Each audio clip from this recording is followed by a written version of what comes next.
second event of the F4 Spanish Championship 2025 moves us to Los Arcos at the Circuito de Navarra. And during the 3 races, it was once again a battle between Strauven, Jan Przrowski and René Lammers. In race 1, Lammers would take an early lead from the Griffin Core teammates, whilst the battling field would try to stay out of trouble. But a safety car was almost inevitable as Alexander Jacobi crashed at the final corner. Then incredibly, Santino Panetta broke down behind the safety car, delaying the restart. So cue more weaving to keep temperature in tyres and brakes. When the race did restart, it would be the Dutchman building a gap to the rest of the competitors, as the Pole would hustle the Belgian, with a set of tyres that Przrowski was looking after well. After some fantastic duels, the pair would eventually have to settle their differences, and it was Przrowski who moved ahead of Strauven. But there was some great racing behind them too, as Juan Cota and Renault Franco were prepared to go through turn 1 wheel to wheel, Ean Eyckmans giving them some extra pressure. It wouldn't be long before Noah Montero and Nathan Ty were joining the party, and it was becoming borderline ruthless. 4 abreast into many of the corners in the same lap. Outstanding. Elsewhere, Hudson Schwartz and Alfio Spina were showing the pack they were no pushovers. And then Christopher Elfaghani, the Red Bull Junior from Lebanon, was able to show his ability. Nicholas Schaufler was in the fray along with a wingless Stefan Suslov and a rejuvenant Vivek Kanthan. Eyckmans didn't quite have the consistency of the tyres to live with Montero in the rookie squabble, but up front, Przrowski was catching up to Lammers. The midfield battle was just as frenetic as the leading runners. Hull was ready to pounce, and it was going to need all of Lammers' skill to stop the overtake from happening. Side by side, the pair ran several times, but Lammers was able to protect his advantage. Talented karting champion Sascha Van Bosch was making steady progress in the midfield, but over half a minute up the road, Jan Przrowski wasn't accepting defeat just yet. Van Bosch had caught the tail of Francisco Monarca, but the Monlau driver was proving to be a most worthy adversary. Race 1 had proven that of the recent additions to the calendar, Navarra was clearly a great success, with classic racing at the front, the midfield and the back. Time was ticking, and so drivers at every part of the grid were trying their final tricks to gain as much as they could from the opening encounter. Lammers was able to hold on just to cross the line first, but for the 3rd race in a row, he was handed a penalty post-race, which gave Przrowski 3 wins in a row instead. For Lammers, it was clearly time for revenge.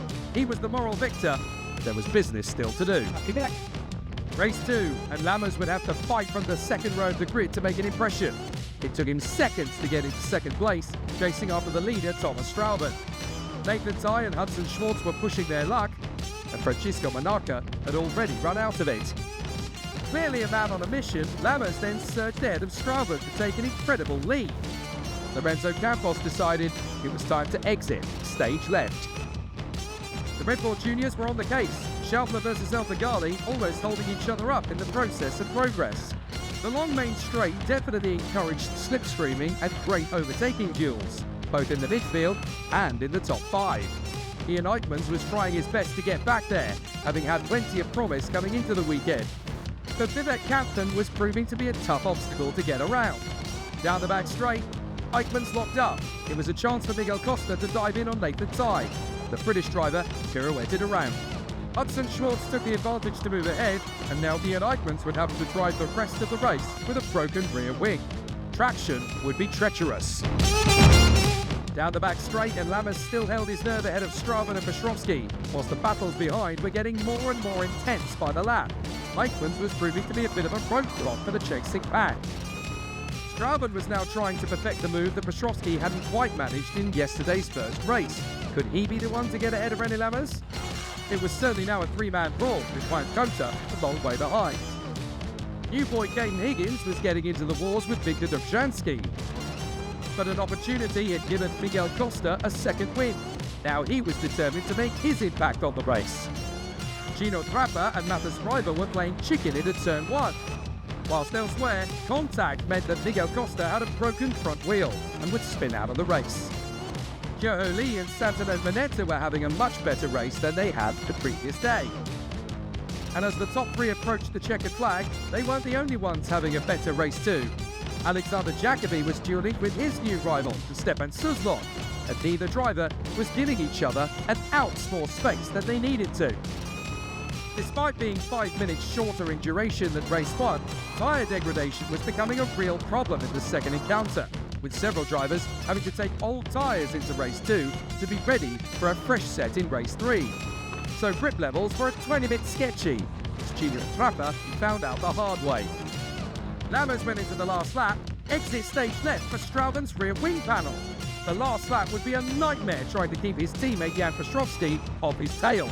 But on this occasion, the Belgian was equal to the task. So incredibly, fourth time proved to be the charm for René Lammers. After 3 straight wins and all of them being stripped from him in the steward's office, this time it would stand. His Griffin Core rivals would cross the line side by side, Strauven fractionally ahead of Przrowski.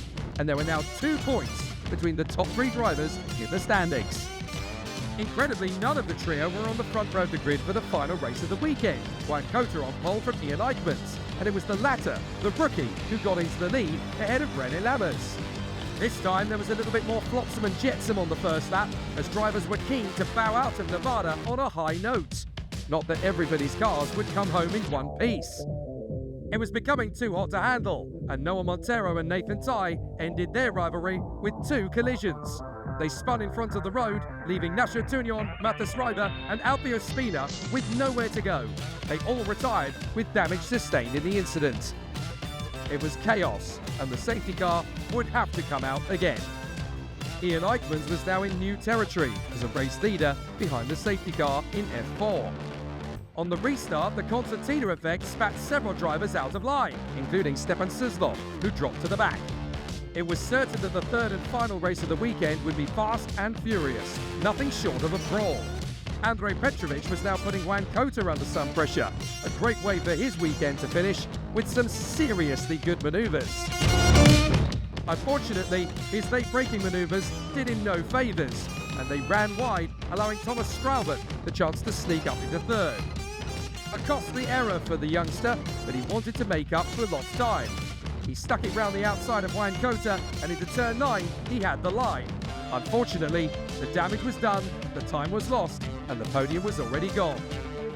With Strauven now back in the top 3, it was time for Jan Przrowski to put a comeback show together. It was a very bold move, and he even used the grass to get alongside Jan Przrowski.